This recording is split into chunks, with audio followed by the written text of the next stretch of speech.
أعوذ بالله من الشيطان الرجيم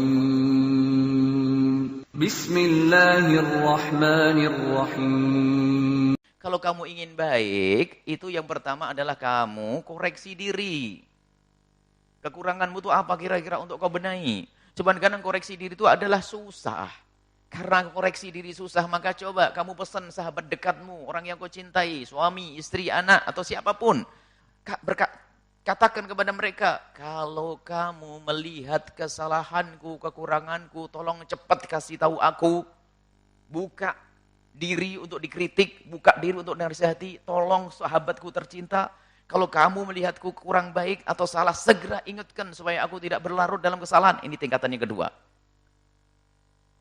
Pun demikian, kadang seorang sahabat mengingatkan bahwa perlu waktu, perlu kesempatan yang tepat. Masih ragu-ragu karena sahabat dekat. Yang ketiga, kalau kamu pengen berbenah diri, pengen tahu kekuranganmu tuh lihat, cari orang yang memusuhimu itu. Waduh. Apa yang diomongkan tuh biasanya benar tuh. Kamu begini. Benar tuh, benar. Gitu aja sudah. Alhamdulillah. Saya nyari-nyari susah kekuranganku. Tatanya dia. Dan betul, subhanallah. Termasuk dalam perjalanan ini, kita perjalanan dakwah dan sebagainya, banyak hal kita belajar akhlak dari mereka yang mencaci. Dia mencaci begini, memang saya punya kesalahan dalam hal itu. Selama ini saya tidak sadar. Mungkin omongan kita suka begini, itu nggak sadar. Di saat ada orang yang marah lalu mencaci, wah, oh benar dia. Alhamdulillah, terima kasih. Semoga Allah memberikan kasih sayang kepada orang yang telah mengkritik kami. Itu. Baik. Dan kemudian, kalau dia melakukan kritik, atau melakukan caci maki kepada diri kita, kemudian kita marah, apa bedanya? Kalau kita membalas, apa bedanya antara aku dengan dia? Kita dengan dia. Nabi pernah mengatakan, kalau ada orang mencacimu dan mengolokmu, jangan kau balas. Ada cerita, ya Nabi, ya Rasulullah, ada orang mencaciku dan mengolokku. Apakah boleh aku membalas? Kalau kamu balas, kamu sama dengan dia. Kamu tidak punya kelebihan. Makanya kalau ada orang mencaci kita dan mengolok kita, jangan buru-buru membalas. Akan tapi, mohonlah kepada Allah pengampunan untuk orang tersebut. Pernah Sayyidina Abu Bakar As-Siddiq radhiyallahu ta'ala anhu, dicaci dan diolok oleh seseorang. Nabi di sampingnya Sayyidina Abu Bakar itu senyum-senyum. Setelah Sayyidina Abu Bakar membalas, Nabi pergi. Ya Rasulullah, tadi aku diolok sama orang, kamu senyum-senyum. Tapi giliran saya membalas, malah kamu pergi. Kok tidak bela saya? Oh, ya Abu Bakar, waktu kamu diolok sama orang itu malaikat mengamini. Malaikat mendoakan kebaikan kepadamu. Tapi setelah kamu membalas tadi, malaikat pergi. Maka saya ikut pergi.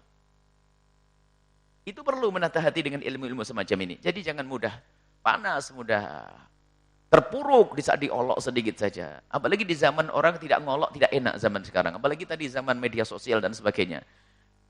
Makanya kadang-kadang kita harus menutup diri untuk melihat hal-hal semacam itu.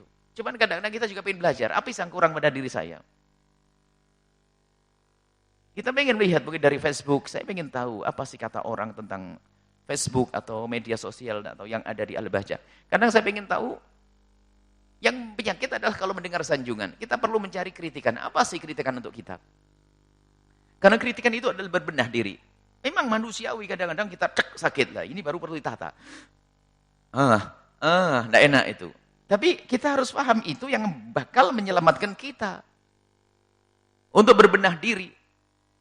Tapi ingat, pertama yang harus Anda lakukan di saat Anda mendapatkan kritikan pedas, bahkan yang tidak pada tempatnya, ini sabda Nabi, jangan kau balas. Kalaupun Anda belum mampu mendoakan doa kebaikan, yang pertama jangan dibalas dulu deh. Mendoakannya perlu tempo, kayaknya ntar dulu deh. Tapi yang jelas Anda jangan mudah membalas. Dan ketahuilah kalau dia mencacimu dengan cara yang salah, ataupun dia tahu kesalahanmu yang sesungguhnya, kesalahan harusnya ditutup. Kalaupun dia harus menasihati dengan cara yang benar, kalau ternyata dia datang kepadamu dan mencacimu, mengingatkanmu dengan cara yang benar, ya cara yang salah, urusannya dengan Allah. Tidak usah kau ikut-ikut ngurusi dia. Maka bersabarlah, jangan kau balas caciannya dengan cacian darimu, agar kamu punya kelebihan. Dan mungkin dengan kelembutan perilakumu itu, menjadikan dia sadar, sehingga tidak akan melanjutkan caci makinya. Kalau orang punya kebiasaan mencaci, Anda balas, dia akan lebih garang lagi. Tapi kalau Anda ucapkan kalimat mohon maaf, terima kasih atas Itu semuanya. Insya Allah setelah itu tertutup mulutnya. Wah, ini saya caci tambah begitu. Top-top kalah saya sudah. Assalamualaikum. Beres. Wallahu a'lam. Insya Allah setelah itu tertutup mulutnya. Wah, ini saya caci tambah begitu. Top-top kalah saya sudah. Assalamualaikum. Beres. Wallahu a'lam.